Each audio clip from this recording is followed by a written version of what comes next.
Alright, this is my video about my Sony blank collection from 1986-1987. And as you can see here, I have the complete American set. There's a couple that are in the Japanese set that I don't have, but that's okay because those can get pretty crazy. So we'll go ahead and look at these from least to greatest here. Go ahead and look at the HF90. We're not going to be opening these. We've got several other videos that you can open up and look at and see some of these that I've already opened on the Tape Geek here. This is a very nice, this is their low-end Type 1 tape.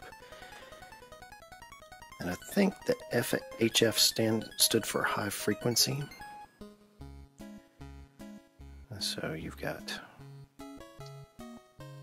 clean and natural.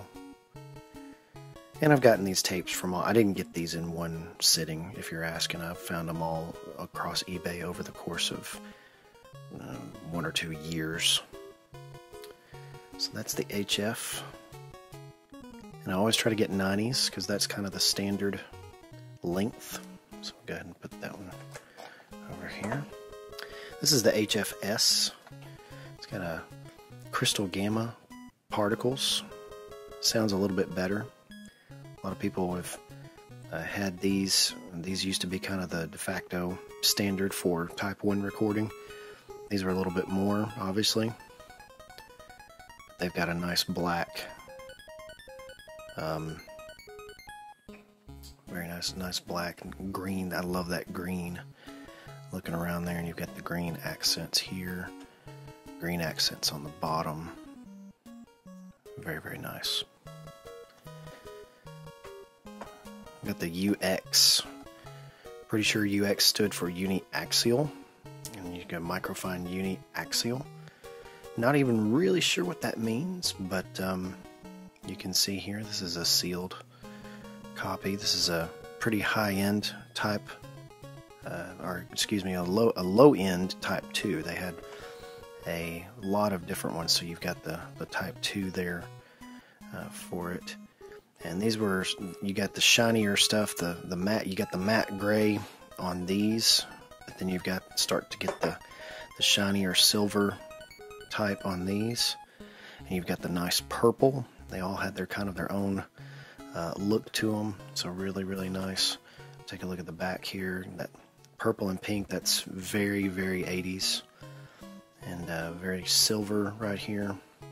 It says microfine uniaxial particles here. So you got the frequency response here on those tapes. And that was actually important back in the day, because you would have tons of different frequency responses for different types of recording. And if you could record on metal tapes or record on high quality Type 2 tapes, it was going to sound loads better than on a Type 1 tape. This is the UXS 90. This is obviously a cousin, a little bit higher end to the UX series. You've got the brown ultrafine super uniaxial, and the frequency response is, as you can see here, it's a little bit higher than just the UX, so you're going to get a little bit more range, and it's a high bias Type 2 tape. Brown is very 80s.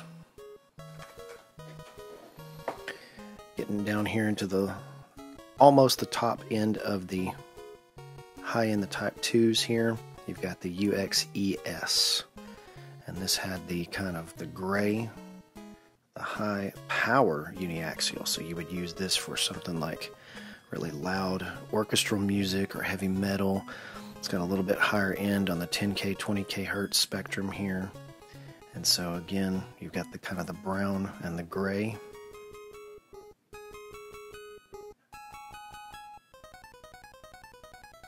And then finally, the final Type 2 tape is the UX Pro, and these were marketed to pros because you got that Pro, but it's got a ceramic tape guide, so you can see those nice little tape guides. Still got the clear window right in here, but you've got the orange kind of tabs there. This is a high power uniaxial, and it's got this BR2000 Gauss, Again, this is a high quality Type 2 tape, and this is for professional recordings, and you can see all the silver there. It's got a little bit higher response than the UXS or the UXES. Very, very cool looking tape. Got the blue there. These are hard to find. I found three of them, and it was probably $50 for them. Ridiculous, I know, but. And last but not least, my holy grail of tapes, the Metal ES, and I've been looking for this one for a while. The cool difference on the front of these is that the clear goes all the way to the edge, so you've got nothing but a top and nothing but a bottom. And I'll go ahead and get another tape and show you that. So I just did a video on this one, and we'll go ahead and show it to you. But this one, these are very hard to find as well, but you can see the clear goes all the way to the edge. It's very, very nice. And you've got a really nice ceramic tape guide here, and of course the metal tape itself. But this is it in its package. Turn on the back, you notice the gold.